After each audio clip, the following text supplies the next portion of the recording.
Ahora sí se ve todo mejor. Bueno, muy bien. Bueno, buenos días. Eso me parece mejor para iniciar este tiempo después de haber pasado el íntimo tiempo, el tiempo tan importante que es el tiempo de la cena. Yo soy cada día más convencido de que el tiempo de la cena es un tiempo supremamente importante. Y por eso, respetuosísimamente, eh,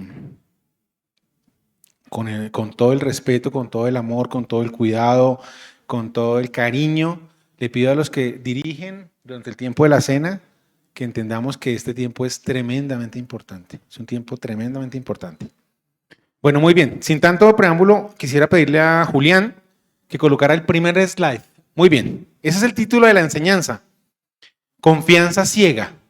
Entonces, les voy a dar una introducción. Quisiera que tratáramos de entender un poco más en detalle lo que quiero explicarles y lo que quiero enseñarles, y que ustedes permitan que la palabra del Señor de verdad los impacte como lo ha hecho conmigo durante casi más de 5 o 6 semanas que llevo en la preparación de este mensaje, porque en el intermedio se dio la capacitación que tuvimos de predicadores, y entonces lo que había hecho anteriormente pues tocó desecharlo, porque tocaba hacerlo bien. Entonces, simplemente quiero que se vayan con la idea el título de la enseñanza es Confianza ciega. ¿Qué significa confianza ciega? Los invito a que cierren sus ojos y a que por favor oremos. Oremos para que este tiempo lo podamos aprovechar de la mejor manera. Olvídese de lo que pasa alrededor, olvídese por un momento de lo que lo está tallando. Más bien trate de que esta enseñanza usted hoy la pueda utilizar para su vida de una manera práctica, de una manera pragmática. Rubén de forma muy categórica nos explicó, tal vez los de afuera no son mejores que nosotros, pero nosotros somos diferentes. Nuestro querido Padre Celestial, queremos darte las gracias por esta hermosa oportunidad que tú nos das, Señor, hoy de reunirnos en familia, Señor, en esta tu familia. En esta familia por la cual tú permitiste que tu Hijo unigénito, lo más valioso y lo más preciado para ti en toda la creación, se sacrificara de forma sanguínea, de forma muy fuerte en la cruz del Calvario para darnos hoy la salvación, Señor. Gracias por este espacio. Yo te pido que utilices mi garganta, Señor, y que sean tus palabras las que se digan y no las mías, Señor. Que sea solamente tu palabra limpia, pura, clara, que la podamos exponer de la mejor manera.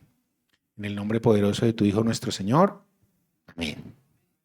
Bueno, pasemos al siguiente slide, por favor. Siguiente. Introducción. Este es un F-16. Es un contexto un poco diferente.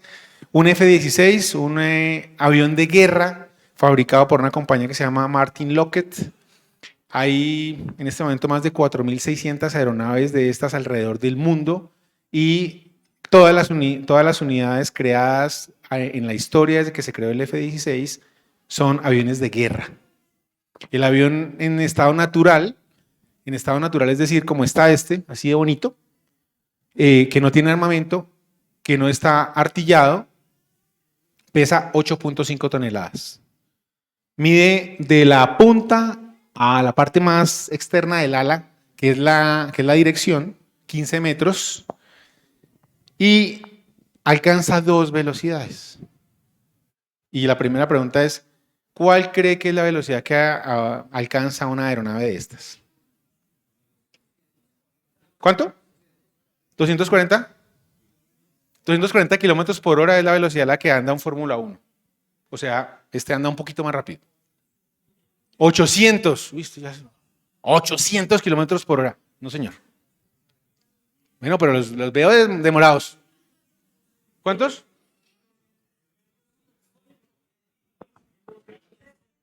La velocidad que alcanza este avión, alcanza una velocidad que se llama Mach 2. La velocidad Mach 2, que es cuando hay menos fricción, es decir, cuando está en la parte más alta, es de 1.500 millas, es decir, 2.400 kilómetros por hora. Y en la parte más baja, que es en la parte donde vivimos todos los otros, los lentos, este avión anda muy despacio, anda apenas a 1.400 kilómetros por hora. Siguiente. Y bueno, ¿Qué se necesita para estar sentado enfrente de un avión de estos? ¿Ustedes qué se imaginan? Tienen que tener unas habilidades especiales. Oxígeno, entre otras cosas, pero se necesita tener unas habilidades especiales, unas habilidades naturales especiales. Son aviones de guerra y es cuando se habla de esto de las 8G, 9G, 10G, que no vamos a explicar eso porque se vuelve un poquito complicado, pero simplemente es la sensación que usted tiene en una montaña rusa y usted siente una sensación de vacío. Esa sensación de vacío es donde todo el mundo dice, uy, se me subió no sé qué hasta no sé dónde. Eso sienten ellos. La diferencia es que a 1400 kilómetros por hora. La montaña rusa no alcanza a bajar a 60 kilómetros por hora. Entonces ahí ya ustedes hacen el cálculo, ¿listo? Y esta es la fuerza, este es un grupo especial que, a ver si lo pronuncio bien, no me va a corregir Sammy, por favor. Hay un grupo especial de la Fuerza Aérea Americana que se llama los Thunderbirds, los pájaros trueno, que es un equipo de demostración. Es un equipo de demostración. No son los Angry Birds, ese es un juego. No, son los Thunderbirds, que es un grupo de demostración de los Estados Unidos, que son pilotos de guerra que se extraen de la operación y se ponen allí para hacer demostraciones. Demostraciones de, obviamente, el poderío. Esa es una forma de vender también el poderío de la nación, ¿cierto? Un poderío de la nación es cuando usted muestra, cuando hace el desfile militar, y usted muestra todo el armamento, usted dice, este es un poder importante, este es un país importante. Entonces, hay un grupo especial que son los Thunderbirds, que son pilotos militares, todos son pilotos militares, duran en este grupo 2 años, no duran más, 2 años, todo el tiempo se preparan para durar solamente 2 años. Siguiente. Y esta es como se ve esta es una formación que se llama delta, y esta foto es tomada de abajo hacia arriba, y así están pintados, como unos pajaritos, como ustedes los pueden ver ahí, 6 aviones viajando a una muy buena velocidad, obviamente comandada por pilotos muy capacitados. Siguiente. Y eso es como se ve un avión, digamos, en vuelo natural. Pregunta, ¿esa foto desde dónde fue tomada? No. ¿Desde arriba de dónde? ¿Desde arriba del avión? Absolutamente imposible. De abajo hacia arriba. Entonces, ¿el avión cómo está? Bien, el avión está... Ya estamos de aviadores. Aquí van a ser unos próximos candidatos para ser parte del grupo Thunderbird. Pregunta, ¿ustedes para dónde creen que deben mirar los pilotos que hacen parte de la formación? ¿Hacia dónde deben mirar? Al frente. ¿Estamos de acuerdo? Entonces que suene en coro. ¿Hacia dónde tienen que mirar? No, que suene en coro otra vez. ¿A dónde tienen que mirar? Al frente. Siguiente. Ahí paramos. Y ahora sí empezamos con la parte importante. Acompáñenme, por favor, a Proverbios capítulo 6. Deje todo eso allí en el parqueadero, quédese con esa información, pero sobre todo quédese con lo que usted mismo está convencido y dijo, y tenemos que mirar, el piloto o los pilotos que están en la formación tienen que mirar al frente. Eso fue lo que dijimos. En un avión que vale $800 millones cada avión, sin estar artillado, viaja a más de 2.000 kilómetros por hora, son aviones de guerra, todos los pilotos obviamente están ultra capacitados y eso es lo que hacen, digamos, durante su vida de militares. Proverbios 6. Estoy enseñando Proverbios 6 y tuvimos la enorme fortuna, y se lo agradezco a Ovidio principalmente y a Dios, por supuesto, de haber ido al campamento de predicadores donde estuvimos con Edwin y con Eliseo, y allí realmente nos dimos cuenta que nos falta mucho por aprender. Y aquí empezamos a aprender. Proverbios capítulo 6. Entonces voy a empezar con el contexto de Proverbios capítulo 6. ¿Cómo era la sociedad en el momento en que fue escrito Proverbios capítulo 6? El libro de Proverbios fue escrito por el rey Salomón. Perfecto. Entonces estamos sintonizados. En este momento la sociedad gozaba de un buen estilo de vida, ¿cierto? En términos generales la gente tenía un buen estilo de vida. En términos generales la sabiduría era valorada grandemente, especialmente para las personas que tenían posiciones de autoridad, no como pasa hoy en día, ¿cierto? No como pasa hoy en día. sino que una persona que llegaba a una posición de autoridad era porque definitivamente era una persona identificada por tener conocimiento y sobre todo por tener experiencia, y eso se llamaba tener sabiduría. Los dos reinos estaban unidos en uno solo bajo el reinado de un hombre sabio. Entonces no había una preocupación por la separación de los reinos del norte y los reinos del sur. Un hombre sabio que en este momento era el rey Salomón. Y el rey Salomón, a pesar de que estaban en paz, y aquí uno empieza a pensar un poco de una forma como rey tal vez, como gobernante, o tal vez como una persona un poquito engreída, había tomado la decisión de fortalecer y de fortificar algunas ciudades. Y la pregunta es, ¿y para qué lo hacía si estaban en tiempos de paz? De pronto él quería mostrar su poderío, como pasaba con los egipcios, ¿no? Los egipcios, había un faraón egipcio que hacía unas esfinges, el siguiente que llegaba se preocupaba más por destruir esas y hacer unas nuevas para que cuando muriera lo recordaran.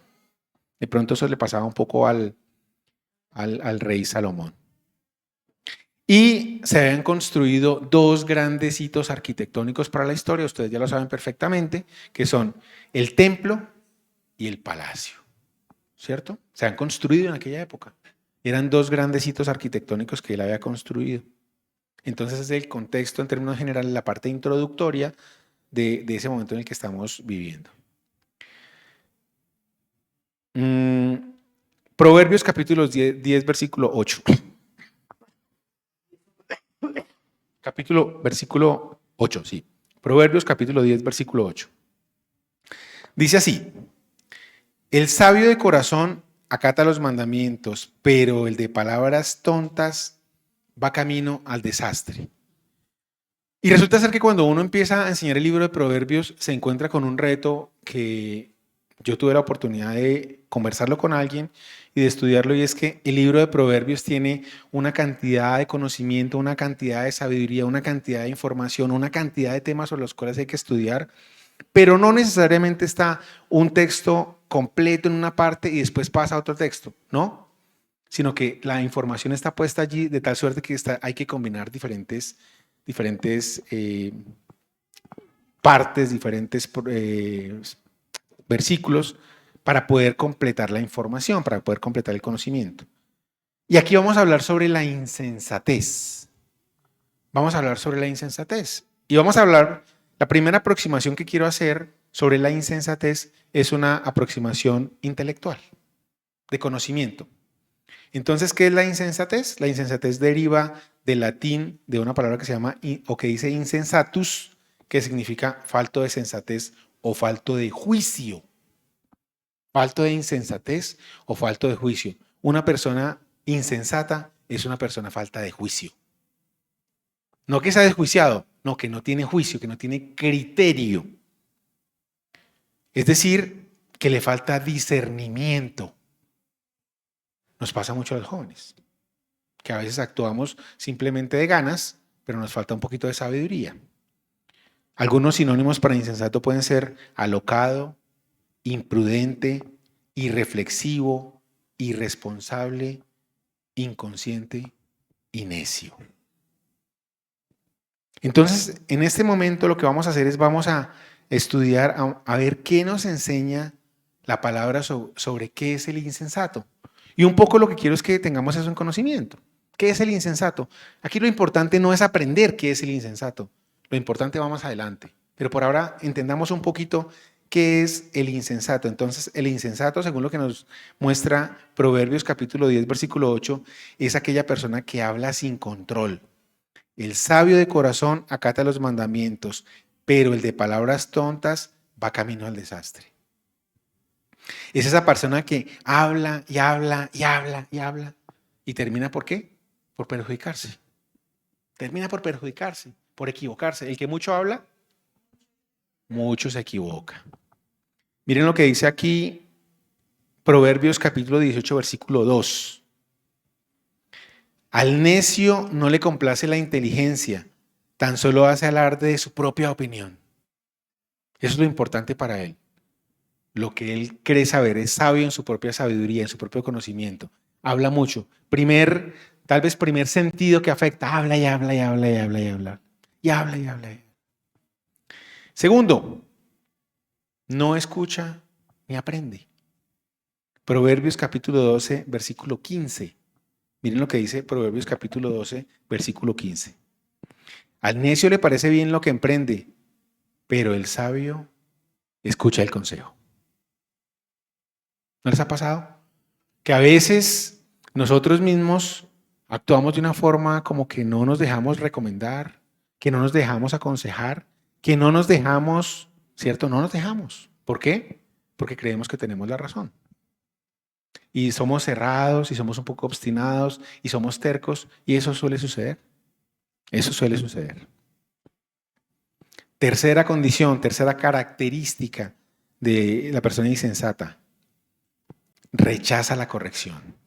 Proverbios capítulo 1, versículo 7. Ya habíamos hablado del libro de Proverbios capítulo 1, versículo 7. El temor del Señor es el principio del conocimiento. Los necios desprecian la sabiduría y la disciplina. Y aquí viene lo importante. Esto es lo importante y es lo que yo sí quiero que ustedes y yo aprendamos de verdad. Una cosa que se llama el temor de Dios. El temor de Dios. Y la primera pregunta es, ¿qué es el temor de Dios? ¿Qué es el temor de Dios? Y bueno, estudiemos qué es el temor de Dios. Entonces el temor de Dios puede definirse como miedo. Y vamos a ver qué es el miedo. El miedo es una respuesta a una situación o es una respuesta a una acción. Es una respuesta natural. El miedo es una respuesta natural. El miedo, el temor es una respuesta natural a algo nuevo, a una acción, a algo que no nos hemos enfrentado, a algo que no hemos vivido o algo que hemos vivido y tal vez la vez pasada que lo vivimos no me fue tan bien, entonces yo le tengo a esto miedo. Es una respuesta. El miedo va desde el respeto y la reverencia hasta el pánico total o el terror absoluto. Esos son los intervalos del miedo. Va desde el respeto y la reverencia por algo, en este caso por una persona, que es ¿quién? Dios, el respeto y la reverencia, o el pánico total y absoluto y el terror que no me permite moverme hacia esa persona. Eso es el miedo. Y yo puedo catalogar el miedo por el resultado que genera en mí, si es bueno o malo. Y yo voy a poner aquí unos ejemplos. El miedo puede ser adecuado o piadoso. Por ejemplo, cuando en Mateo 2, 22, 23, no lo busquen, cuando José escuchó que Arquelao gobernaba en Judea, tuvo miedo de ir allá con María y Jesús, y Dios lo dirigió a Jerusalén. Ese miedo le permitió tomar una decisión que a la larga pues permitió vivir de una forma diferente, permitió estar de una forma diferente, ¿cierto? El miedo que el Señor, que el Dios Todopoderoso, que el Dios de los ejércitos se muestra en la Biblia, el miedo que permite que uno entienda que el Señor del Antiguo Testamento era el Dios de la muerte y que ese Dios de la muerte transforma su conocimiento hacia nosotros a través del nacimiento de Jesús de Nazaret. Porque todos nos comparamos, todos decimos, oiga, pero ¿cómo es posible que el Dios Todopoderoso, y aquí lo decimos mucho, ¿no? Que Jesús de Nazaret estando en el trono de la gloria, y lo vemos en Filipenses, y hablamos de la kenosis, del vaciamiento, y decimos, sí, es que Jesús de Nazaret, el Dios Todopoderoso, lo infinito, viene y se hace finito en el estuche o en el cofre de un ser humano. Perfecta comparación, pero yo quiero ver una comparación todavía más, si se quiere, más delicada. ¿Y qué me dice usted de la Virgen María cuando estaba embarazada, montada en un burro, huyendo? ¿Y qué me dice usted después de que este rey toma la decisión de matar a todos los niños y tienen que volver a huir? ¿Usted no cree que la fragilidad en la cual Dios pone a Jesús de Nazaret en el cuerpo de ese niño, en el vientre de una virgen, guiada por un campesino, a usted no le permite entender que ese es el Dios del universo que quiere venir hoy a su vida y a la mía? Eso es más importante. Eso es más importante. Él ya nos mostró su poder en el Antiguo Testamento, el Dios de los ejércitos, pero de la misma forma indiscutible nos muestra su amor en el Nuevo Testamento, cuando viene Jesús de Nazaret y se hace un bebé. Y él no nació como nacimos muchos de nosotros, en un medio de tranquilidad y de paz. Vivió en un medio en el cual tuvo que huir, huir, huir, huir. Y el miedo aquí le funcionó a José para proteger a su familia. Pero hay miedos malos.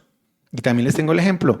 El miedo que tuvo Saúl. El miedo que le tuvo Saúl a los hombres y desobedeció la instrucción explícita de Dios. Y se equivocó. Alguien dijo, el temor de Dios es el único miedo que elimina todos los otros. Acompáñeme a Proverbios capítulo 9, versículo 10. Mire lo que dice aquí.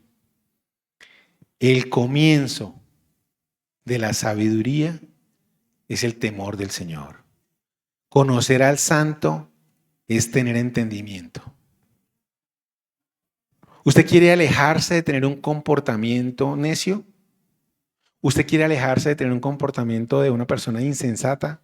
¿Usted quiere alejarse de tener un comportamiento de una persona terca y caprichosa?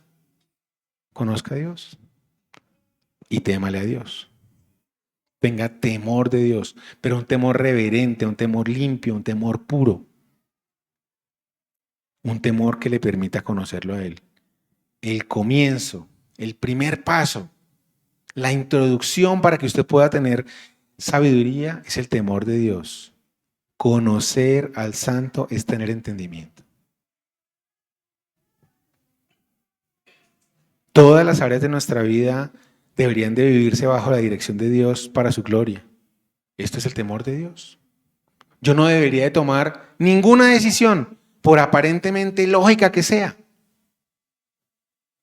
sin haberla consultado con el Señor o sin tener temor del Señor. Porque como lo dijimos en coro, cuando pilotea un F-16, usted tiene que mirar ¿hacia dónde? Al frente, así tenga que usted diga, voy a dar el siguiente paso, es lógico. ¿Sí? ¿Ya le preguntó al Señor? ¿Ya le preguntó al Señor? ¿Ya le preguntó al Señor? No hay disculpas. ¿Ya le preguntó al Señor? Poner los ojos en Dios en cada instante, no por el miedo que nos permita las características, las consecuencias de no involucrar en nuestras vidas, sino por el temor de no tenerlo a Él, debería de ser más importante. Las características ya las conocemos. Es más, voy a ser un poquito más categórico y más brusco si se quiere. Aquí lo dijo Rubén. Y no es por exponer a nadie, por supuesto, no se trata de eso. Pero todos venimos de pasados en los cuales ya vivimos unas vidas sin Dios. Y sabemos cuáles son las consecuencias. Y hemos sufrido. Y hemos llorado.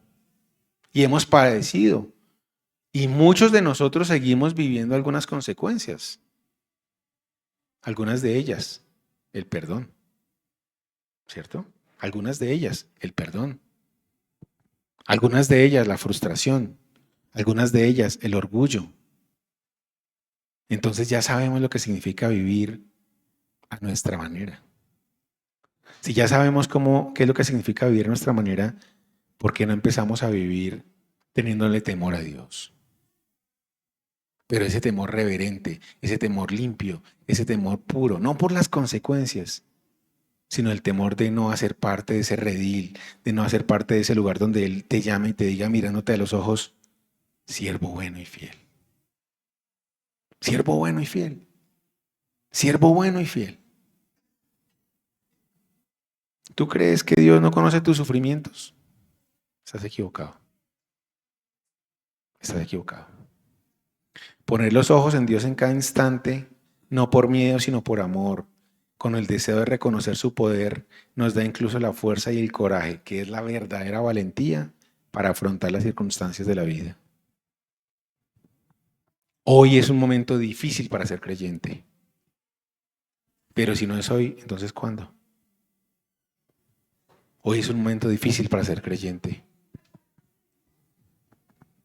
Porque como dijo un político por ahí, cuando uno vive en una nación sin justicia, es peligroso tener la razón. Se lo repito, cuando uno vive en un país sin justicia, es peligroso tener la razón. Y nosotros no tenemos nuestra propia razón. ¿Nuestra razón viene de dónde? Del Señor. Del Señor. ¿Usted quiere ser un buen creyente? Yo lo invito a que tenga temor del Señor. Y el temor del Señor es conózcalo. Conozca al Señor. Conózcalo. Conózcalo.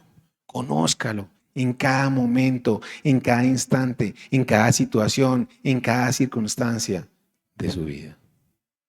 Involúcrelo en cada momento de su vida. ¿Saben por qué? Porque Dios le da sentido a nuestra existencia. Eso es importante. Dios le da sentido a nuestra existencia. ¿Usted quiere encontrar en la palabra? Acompáñeme a Proverbios capítulo 14, versículo 27. Ya dijimos una cosa importante, que el comienzo de la sabiduría es el temor del Señor. Y lo que aprendimos en el campamento es que uno no puede botarle a la congregación 80 versículos para que se acuerden. Aquí van a ver poquitos. 1. El comienzo de la sabiduría es el temor del Señor. Conocer al santo es tener entendimiento. Primero. Segundo, Proverbios capítulo 14, versículo 27. El temor del Señor es fuente de vida. Es fuente de vida. ¿Y libera de qué? De los lazos de la muerte. De los lazos de la muerte. El temor del Señor es fuente de vida y libera de los lazos de la muerte. Si el comienzo de la sabiduría es el temor de Dios, entonces no temerle es no conocerlo. Entonces, si usted no le teme al Señor, ¿es por qué? Porque no lo conoce. ¿Y porque no conoce qué es su poder? No, porque no conoce su bondad. Porque no conoce la bondad del Señor. O porque más bien no la reconoce. Porque no reconoce la bondad del Señor. Para el creyente verdadero, el temor del Señor es un asombro respetuoso y reverente hacia la gloria y la majestad de Dios. Involucra la búsqueda constante de Dios y involucra el deseo genuino, original, por agradarlo a Él. Por agradarlo a Él. ¿Por agradarlo a quién? Por agradarlo a Él. Proverbios capítulo 16, versículo 6 dice así: con amor y verdad se perdona el pecado y con respeto al Señor se evita el mal. Una traducción diferente, la Nueva Biblia de las Américas dice así: con misericordia y verdad se expía la culpa y con el temor del Señor el hombre se aparta del mal.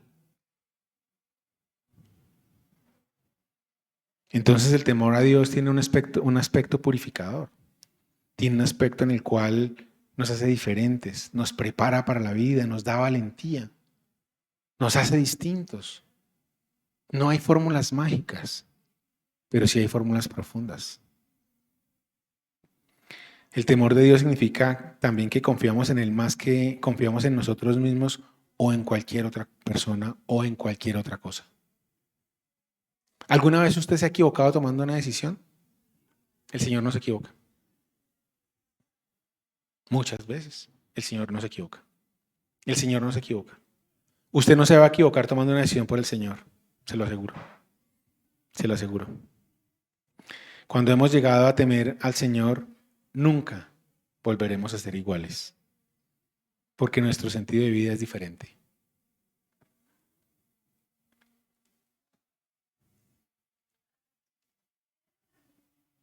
Y entonces, miren lo que dice aquí Proverbios capítulo 1, versículo 29. Miren lo que sucedió. Proverbios capítulo 1, versículo 29. Dice: por cuanto aborrecieron el conocimiento y no quisieron temer al Señor, por cuanto no siguieron mis consejos, sino que rechazaron mis reprensiones, cosecharán el fruto de su conducta, se hartarán con sus propias intrigas, su desobediencia e inexperiencia los destruirán, su complacencia y necedad los aniquilará, pero el que me obedezca vivirá tranquilo, sosegado y sin temor del mal. El temor de Dios. El temor de Dios. El temor de Dios.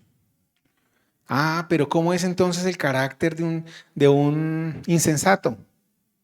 Se los voy a leer. Proverbios capítulo 6, versículo 12 al 15, la comparación. El perverso y el malvado, el vagabundo de boca corrupta, hace guiños con los ojos y señas con los pies y con los dedos. Él trama el mal en su corazón y siempre anda provocando pleitos. Por eso le sobrevendrá la ruina. De repente será destruido y no podrá evitarlo. Ahí está el balance de lo que sucede en los dos casos, en las dos circunstancias. Tiene un corazón corrupto, se autoengaña, tendrá consecuencias inevitables. Al final está llamado a repetir su pecado una y otra vez. Una y otra vez. Y hay un versículo durísimo que simplemente quiero que lo busque en su Biblia para que usted lo tenga presente. Pero es un versículo durísimo que está en Proverbios capítulo 26, versículo 11. Durísimo. Proverbios capítulo 26, versículo 11. Miren lo que dice acá. Como el perro vuelve a su vómito, así el necio insiste en su necedad. ¿Puede haber algo más doloroso que le digan a una persona? Que le digan, usted es tan necio que como un animal que no piensa, que solamente actúa por instinto, aunque pueda ser inteligente, vuelva a su desecho, a su pecado. ¿Y saben qué es lo peor de todo? ¿Qué pasa? ¿Saben qué es lo peor de todo? ¿Qué pasa? ¿Por qué? Porque es nuestra naturaleza pecaminosa. Pero cuando usted tiene temor de Dios, el Señor nos da vida, el Señor nos da regocijo, el Señor nos transforma, tiene un fin purificador, tiene un fin purificador, tiene un fin purificador. Bueno, y podríamos decir que aquí terminamos esta parte que tiene que ver con las características del insensato. Sin embargo, a veces, aunque no tengamos esa condición de insensatez tan marcada en nuestra impronta de carácter o de temperamento, actuamos como insensatos, ¿verdad? Hay ocasiones en las cuales, a pesar de que no seamos los más necios, actuamos neciamente. A pesar de que no seamos los más caprichosos, actuamos con capricho. Y aparte de eso, el Señor nos da la salida. Acompáñenme acá a Proverbios capítulo 6, versículo 1 y 2. Y aquí es un tema que tiene que ver hasta con la parte financiera. Actualmente estoy haciendo un curso de finanzas y esto nos ha salido ahí varias veces y hemos tenido la oportunidad de discutirlo. Y yo la verdad no pensé, se los digo con toda honestidad, no pensé que hubieran tantos casos donde la gente ha incurrido en situaciones difíciles económicas por haber sido fiador de alguien. Proverbios capítulo 6, versículos 1 y 2, miren lo que dice. Hijo mío, me gusta cuando algo empieza con esa palabra hijo mío porque es el papá diciéndole, venga papito, su merced se equivocó, ¿cierto papi? Ven, tú te equivocaste, siéntate aquí. Hijo mío, si has salido fiador de tu vecino, si has hecho tratos para responder por un extraño, si te has comprometido verbalmente enredándote con tus propias palabras. Proverbios capítulo 6, versículo 1 y 2. Y en esta primera parte, él dice como si has salido fiador de tu vecino, y yo me quiero devolver y quiero hacer una reflexión que es la siguiente. ¿Ustedes saben en qué año se escribió Proverbios? Yo les digo, se escribió en el año, digamos que la historia o la tradición dice que tuvo que haberse escrito del año 970 al 930 antes de Cristo. Es decir, esto se escribió hace 3000 años. Hace 3000 años se le está dando una recomendación a la raza humana y sigue incurriendo en pecado. Hace 3000 años nos vienen diciendo, oiga, cuidado con ser fiador, y seguimos incurriendo en ese error. Somos muy necios, ¿verdad? Bueno, imagínense que en esta primera parte donde estamos leyendo Proverbios 6, 1 y 2, dice, si has salido fiador, si has hecho tratos para responder por un extraño, como si ese extraño te hubiera engañado. Puede pasar, ¿no? Una persona más hábil que uno y uno cree que sí, y entonces se le mete pequeñito y me puede ayudar y mire y le toca las emociones y usted resulta cayendo. si te has comprometido verbalmente, aquí no dice que si has firmado algún documento, enredándote con tus propias palabras, porque a veces somos necios en lo que nosotros mismos hablamos, ¿cierto? Entonces el Señor nos da una salida. Si te has comprometido verbalmente enredándote en tus propias palabras, esta posibilidad nos muestra que ahora las razones de esta situación puede ser nuestra propia imprudencia. Proverbios capítulo 6, versículo 3. Entonces, has caído en manos de tu prójimo. Si quieres librarte, te da la salida. Hijo mío, nuevamente, de forma tierna, este es el camino. 2 puntos. Ve corriendo y humíllate ante él. Procura deshacer tu compromiso. Aquí hay que reconocer una cosa. Usted está comprometido. Está atrapado. Eso es lo que le está diciendo. Usted está atrapado. No le está diciendo que no cumpla. No le está diciendo que se esconda. No le está diciendo que huya. No le está diciendo nada diferente. Le está diciendo que vaya y se humille y deshaga el compromiso. Le está diciendo que vaya y se humille y deshaga el compromiso. Como diría mi abuelita, usted es machito para lo bueno, vaya para lo malo. Si usted pudo hacer esto, si usted pudo comprometerse, entonces vaya, haga lo que tiene que hacer. Y a veces ahí es cuando no lo hacemos, ¿no? Ahí es cuando toca llamar a un abogado, o sea, a la mamá o al papá. ¿Cierto? A la mamá o al papá. Mire lo que le dice el Señor con diligencia, Proverbios capítulo 6, versículos 4 y 5. No permitas que se duerman tus ojos. No dejes que tus párpados se cierren. Líbrate, como se libra del cazador la gacela, como se libra de la trampa el ave. Le está diciendo, no espere un día más. Hágalo de manera inmediata, hágalo ya. Tiene que ir a librarse de ese compromiso que usted asumió. Acompáñeme a Proverbios capítulo 11, versículo 15. Proverbios capítulo 11, versículo 15, mire lo que dice. El fiador de un extraño saldrá perjudicado. Negarse a dar fianza es vivir seguro. El Señor nos está enseñando aquí algo categórico, contundente, importante. Y en el curso que estamos haciendo, hubo un testimonio que contó alguien que decía que él y su esposa vivían en una ciudad y llegó a esa misma ciudad el hermano o la hermana de uno de los dos, con su esposa, con su familia. Es decir, vivía una familia y llegó el hermano de uno de ellos a vivir a esa ciudad. Como era nuevo, por supuesto, y necesitaban comprar una casa, hacer un préstamo, entonces necesitaban hacer un crédito y les pidieron un fiador. Entonces, pues lo natural fue que estos dos que estaban recién llegados fueran y buscaran a la familia que estaba ahí para decirles, oiga, necesitamos que nos ayude, algo sencillo. Es que necesitamos un fiador para poder sacar un crédito. Entonces, alguno de los dos, esto generó un conflicto en la pareja porque uno de los dos dijo, no, pero mire que la palabra dice que no lo hagamos. Sí, pero es que es mi hermano o mi hermana, ¿cómo la vamos a dejar sola ahí? Entonces, ¿qué van a hacer? Sí, pero aquí la palabra dice que no lo hagamos. Finalmente, terminaron firmando la fianza. A los 2 años, la pareja que llegó se divorció. Y la pareja que estaba ahí tuvo que pagar la fianza de algo que nunca pudo disfrutar. Entonces, casos los que ustedes quieran. Ese es un principio de administración dado por Dios. Nos muestra con lo que Dios no está de acuerdo. Pero la pregunta que yo les quiero hacer es, ¿por qué Dios permite eso si Él ya fue nuestro fiador? ¿Por qué Dios es tan fuerte en que no seamos fiadores cuando Él es el fiador de nuestro pecado? Mire lo que dice Proverbios capítulo 22, versículo 26 y 27.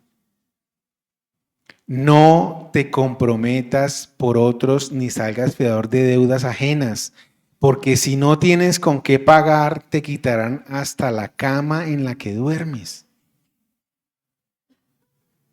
¿cierto? Ahí está claro. Pero la pregunta es, ¿por qué si Jesús se convirtió en nuestro fiador no está de acuerdo con que nosotros lo hagamos con otros? Esa es la pregunta. Hebreos capítulo 7, versículo 22. Busquemos ese. Hebreos capítulo 7, versículo 22. Por tanto, Jesús ha llegado a ser el que garantiza un pacto superior. Como que no nos dice mucho eso, ¿cierto? Pero si usted lo lee en la Nueva Biblia de las Américas, dice, por eso Jesús ha venido a ser fiador de un mejor pacto. Entonces la pregunta es, ¿por qué si Jesús de Nazaret es nuestro fiador, Dios no está de acuerdo con que usted sea fiador? Pues la respuesta es porque, primero, Él no quiere que nosotros asumamos responsabilidades que no nos corresponden. No está dispuesto a que nosotros asumamos responsabilidades que no nos corresponden. Y segundo, porque Jesús era el único que podía pagar tu deuda y la mía. Jesús es el único que puede pagar su deuda y la mía. Nadie más. Por eso Jesús sí puede ser nuestro fiador. Nadie más. Y eso es lo importante. Y eso es lo importante. Entonces hoy, ya para cerrar un poco, el objetivo era, primero, ¿cómo hacemos para alejarnos de la necedad? Y la única forma de alejarnos de la necedad, la única manera de alejarnos de la necedad es tener temor de Dios. Es tener temor de Dios. No hay una manera diferente de hacerlo, sino teniendo temor del Señor, temiéndole verdaderamente a Él. Y lo segundo es que usted entienda que el momento más grande de amor que Dios tiene por usted y por mí está en la cruz del Calvario. Si algún día usted como hijo de Dios está orando por algo y usted está orando fervientemente por algo y usted le dice al Señor, Señor, pero ¿por qué no me respondes? ¿Pero por qué no me respondes? Yo lo invito a que mire la cruz del Calvario y se va a dar cuenta que ya le respondió. Que Él ya le respondió. Si algún día usted está sufriendo por algo, si usted está padeciendo por algo, si usted está intranquilo o intranquila por algo, si usted está esperando que suceda algo y sigue orando y orando y orando y no encuentra respuesta, mire la cruz del Calvario y se va a dar cuenta que Dios ya le respondió. Tal vez usted es el que no ha entendido. Tal vez es usted el que no ha entendido lo que sucede en su vida.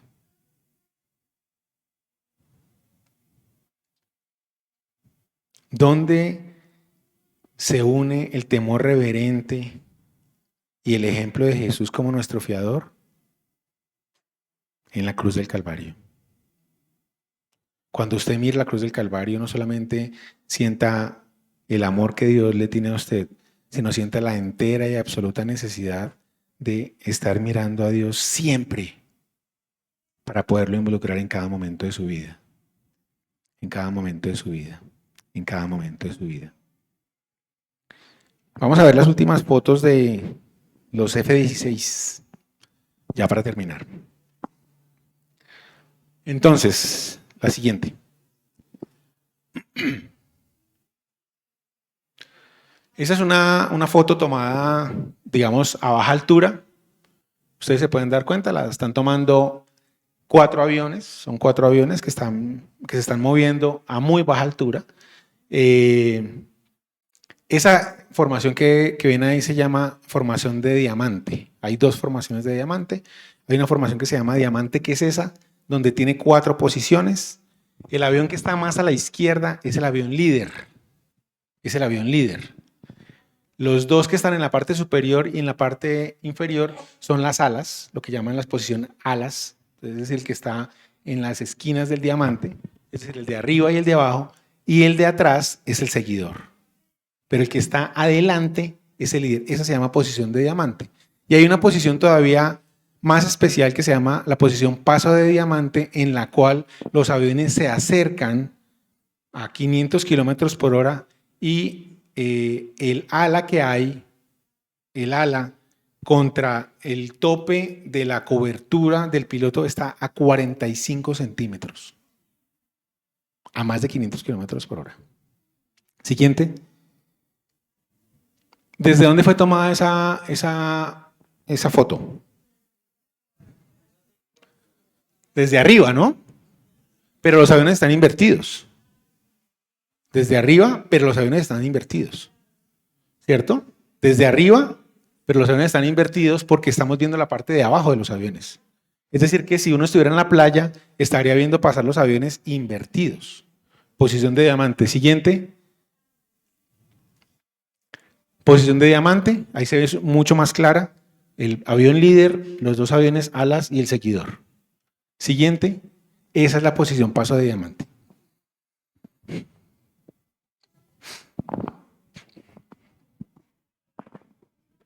Bueno, la posición paso de diamante tiene algo especial. Ustedes me dijeron que hacia dónde tenía que mirar. Al frente, ¿hacia dónde?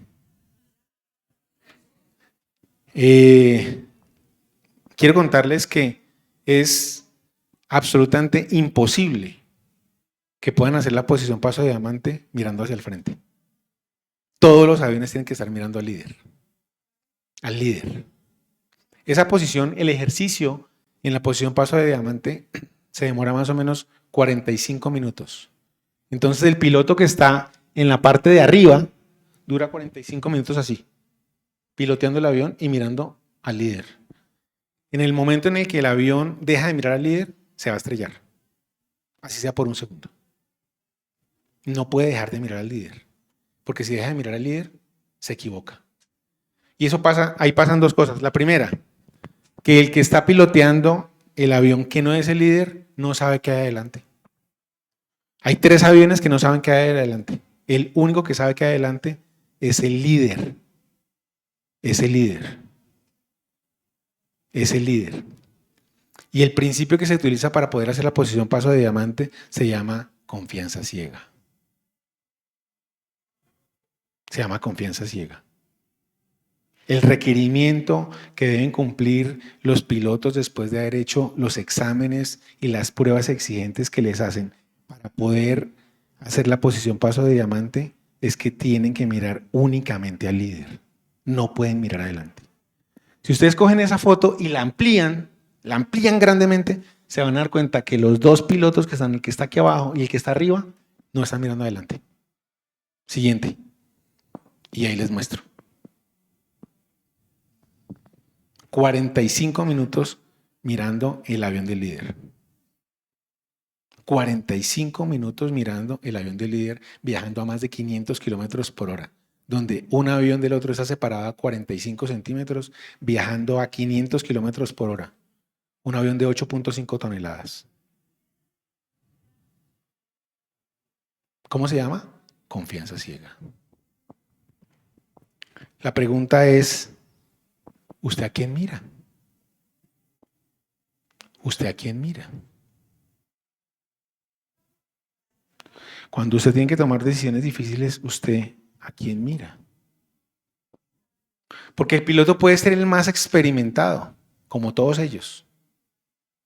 Estos hombres viven únicamente para eso, 2 años. Viven únicamente para eso, 2 años. Se preparan, todos quieren ser los Thunderbirds. Entren a la página, hay un programa en Netflix, lo pueden ver, de ahí saqué la información. Se preparan para estar allí 2 años y cada 2 años o cada año cambian completamente la formación y los vuelven a entrenar. Y se han muerto, por supuesto. Y se han muerto por 2 razones. Primera, porque el líder se equivoca. Si el líder se equivoca, mueren los 4. Si el líder se equivoca, mueren los 4. Primera razón. Y segunda, porque uno se equivoca y muere casi que de inmediato. En el momento en que uno de los que no es líder deja de mirar al líder y el avión llega a tocar fuertemente al otro avión, lo desestabiliza y a esa velocidad no tiene ni la culpa, él no se da cuenta. O sea, él se subió al avión y se despierta o en el cielo o en el infierno. no supo de qué murió. Nosotros no piloteamos un avión de esos. Piloteamos algo más importante. Piloteamos una familia que no se mueve a 500 kilómetros por hora, pero que se mueve en medio de una sociedad corrupta que quiere tragarnos y destruirnos y destrozarnos. La pregunta es, ¿usted a dónde está mirando? ¿Usted a dónde quiere mirar? ¿Usted se siente capaz de mirar siempre al frente? Siguiente. ¿A dónde está mirando? El fin de este asunto es que ya se ha escuchado todo. Teme al Señor y cumple sus mandamientos, porque esto es todo para el hombre. Yo le invito a que cierre sus ojos y a que piense un poquito en lo que usted escuchó hoy. Y en que ojalá usted se sienta retado a tenerle un temor al Señor. Un temor sincero, un temor cierto, un temor reverente, un temor activo, un temor práctico, un temor que salve su vida. Porque usted deja de mirar a su interior y deja de mirar con su orgullo y empieza a mirar con temor a Dios todo el tiempo. No 45 minutos, todo el tiempo, todo el tiempo, todo el tiempo, todo el tiempo. Porque un Dios que nos ama tanto, que envió a un bebé en el vientre de una mujer en medio de una situación de guerra y de crisis para salvarnos a usted y a mí, ya lo dio todo. Ya lo dio todo. Nuestro querido Padre Celestial, yo te quiero dar las gracias, Señor. Gracias porque tú permites que tu palabra sea expuesta en nuestro idioma, Señor. Por personas pecadoras como yo, Señor, por personas tan incompletas como yo, por personas que no merecen estar aquí, Señor. Perdón. Pero a pesar de eso, Señor, tu palabra brilla ante mis ojos, papá. Yo te pido, Dios mío, Señor, que hoy podamos entender lo que significa amarte, seguirte y servirte. Que entendamos eso mismo, Señor, que seguirte y servirte, Señor, es un honor, es una dicha, es un gusto, es un placer. Que tú nos has escogido, Dios mío, Señor, para que hagamos parte de tu familia, Señor. Para que hoy te adoremos y te oremos diciéndote nuestro querido Padre Celestial, pero el día de mañana podamos decirte, Señor, Papito Dios, y saltemos como niños pequeños en el brazo de sus papás, Señor, y sintamos que tú nos abrazas, Señor, porque sabemos que tú no tienes nietos, sino que todos somos hijos. Ayúdanos a entender, Dios mío, Señor, con el ejemplo que estos hombres pueden perder su vida en un santiamén. Pero tú nos das un día más, Señor, para que salvemos la nuestra. Y nos das un día más para que salvemos la vida de nuestra familia, Señor. De nuestros hijos, Dios mío, Señor. Que lo importante no es llenarlos de cosas materiales ni de regalos, sino que lo importante es llenarlos de tu palabra, Señor, para que ellos puedan construir una relación verdadera, Señor, contigo. Una relación donde ellos también tengan temor de Dios.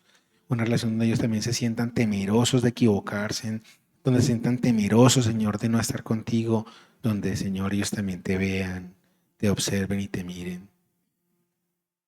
Ayúdanos a caminar solamente mirándote a ti, Señor. Solamente mirándote a ti, Señor. En medio del horizonte mirándote a ti, Señor. Mirándote a ti, papá.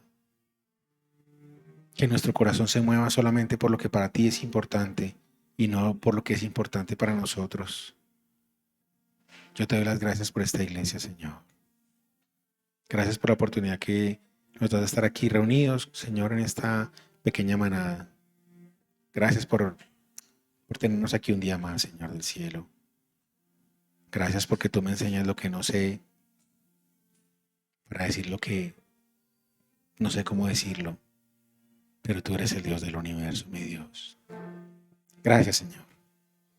Ponemos en tus manos este día, en el nombre poderoso de tu Hijo nuestro Señor. Amén.